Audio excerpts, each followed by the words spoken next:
welcome to the channel. My name is Lee and today I am talking about books. So it has actually been about a month since I filmed a video. I've been working very long hours and it's only for another month and a half, I think. But yeah, I filmed a lot of like pre-filmed a bunch of videos and I've used them up now. But I'm saying all that just to let you know that I only have about an hour to film and edit this video, so it is not going to be, it just might be a bit chaotic, I guess, is what I'm trying to say. So yeah, I'd love to share with you guys some pins that I've purchased in that time. Sadly, I have no new pins to share with you. I almost bought a Kaweco Lilliput, which is on my wish list. I really want the one in fire blue. I found it on sale at Gold Spot Pins, but I ended up prioritizing some other purchases over that. Some big purchases that I was able to get on sale, so it was kind of like a necessary thing to do. But someday I will have that Kaweco Lilliput in fire blue and I will get to share it with you guys. But in the meantime, I figured we have another topic of discussion that we can talk about that is very pen and writing adjacent, and that is books and my book journal. So over the past few years, I have been trying and failing to get back into reading. So I used to read a lot when I was in my teens and early 20s, and I fell out of it trying to build up a career and all of that kind of thing. And I've really been wanting to get back into it. I've just struggled quite a lot. But for the past probably 2 or 3 years, I've had the goal of reading 12 books, so one book a month for the year, and I have yet to accomplish that goal. I know that sounds pathetic if you're somebody who does read a lot. I'm sure you read a lot more than that. But for me, being somebody who maybe isn't the fastest reader out there and also just doesn't have a lot of time management skills when it comes to reading, to me, 12 books is an accomplishment. So I'm happy to say that we are now into June and I'm actually on my 6th book of the year. So that's really cool. And part of that actually is because of my job, because I spend a lot of time kind of waiting for the action to happen, and in that time I'm able to read. So I want to just show you guys the books that I read this year, and I'm going to show you my reading journal as well. So here's my reading journal. The way I do my book reviews is preferably the day after I finish a book, I will write just a quick page synopsis. Sometimes I write like a little summary of the book, and sometimes I just write my personal impressions of the book. And yeah, so that's how I do that.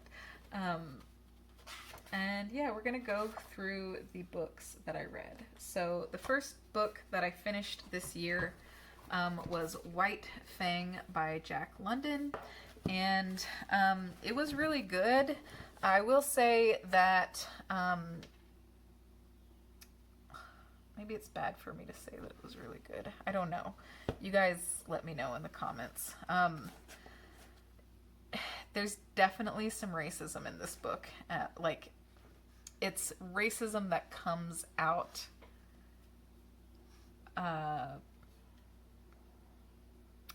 you know that the author is probably racist by reading this book, I guess is what I'm trying to say. His writing is really good, but that's a pretty big downside to the book. I did prefer Call of the Wild, but that aspect of White Fang kind of tainted it a little bit for me. But it is a very well written book, and it's very imaginative, and I do like that the author Jack London, who is dead, so I'm happy I didn't give him my money, did an amazing job of getting you into the mind of an animal and making it believable. So to me, that's like, it's good for building compassion, I guess. But yeah, obviously that one downside is a pretty big downside. So read at your discretion. The next book I read is The Third Gilmore Girl by Kelly Bishop. She is the woman who played Emily Gilmore on the show Gilmore Girls.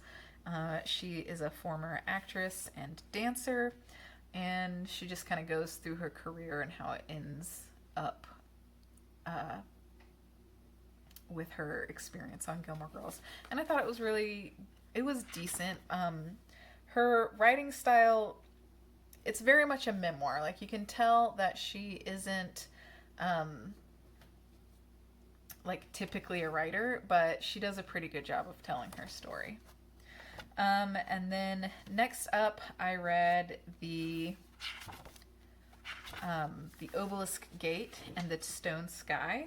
So these are both the second and third book in the Broken Earth trilogy, which starts with the fifth season by N.K. Jemisin. These are phenomenal books if you love high fantasy. I kind of view it as like sci-fi and fantasy within the same books, which usually it's like one or the other. And I really, really, really enjoyed it. It's very character driven, but there's a lot of lore in it, and they do a really good job of kind of piecing together the history. So it's like you follow this character like through many, many years, and while you're doing it, you're kind of given clues as to like what has led up to that point in history. So that's really cool, and I don't want to spoil anything if anybody reads it, but it's a really wonderful trilogy, and I highly recommend anybody read it. And then after the Obelisk Gate, or excuse me, yeah, the Stone Sky, I read The House in the Cerulean Sea. And this was a phenomenal book. It was a little bit jarring. The writing style was not what I was kind of mentally prepared for after reading the Broken Earth trilogy. I was a little skeptical when I first started it, but I get the hype about this book. It is so good. I was crying practically throughout the entire thing. It's so sweet and bittersweet and heartwarming and uplifting. We follow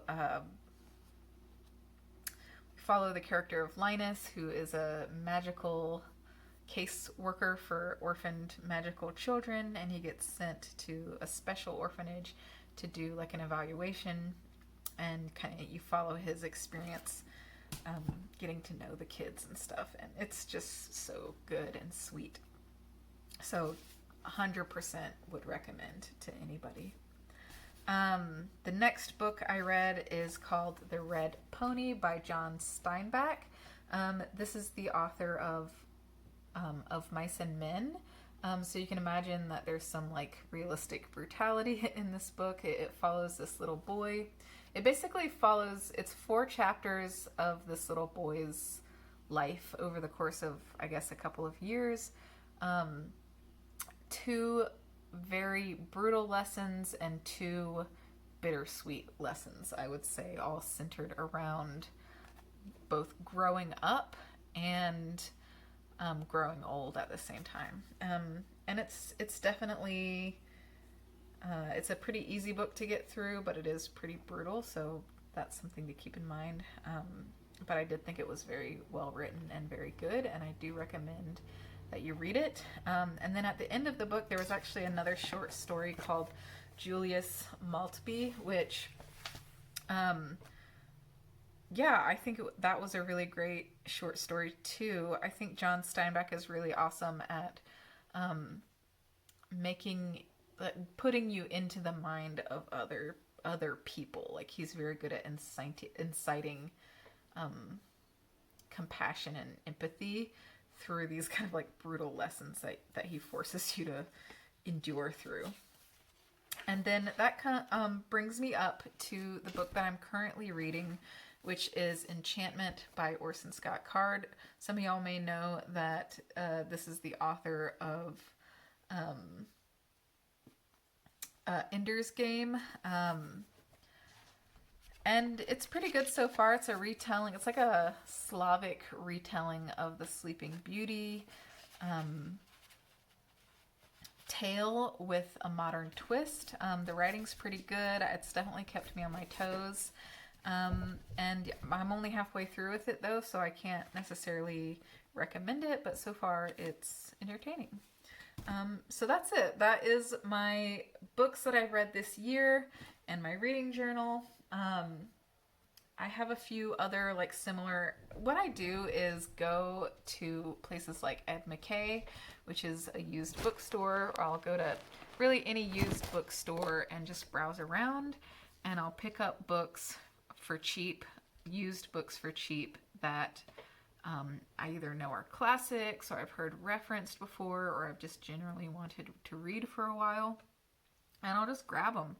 And that puts me in a situation where I always have quite a lot of books to choose from. And I actually have a pretty decent collection of classic literature as well. And I do think it's worth it to read classic literature, even things like White Fang, as long as you go into it with a mindset where you're not allowing yourself to be I don't know the right word. You're not allowing yourself to be so impressionable to the point where you're just going to take on the beliefs of everything that you read. Obviously, read things like this with a critical mind, but at the same time, a lot of these are open source. What is it called when they become public because of how long it's existed and the author's dead? But yeah, you don't have to worry about supporting the author because they've been dead for a long time.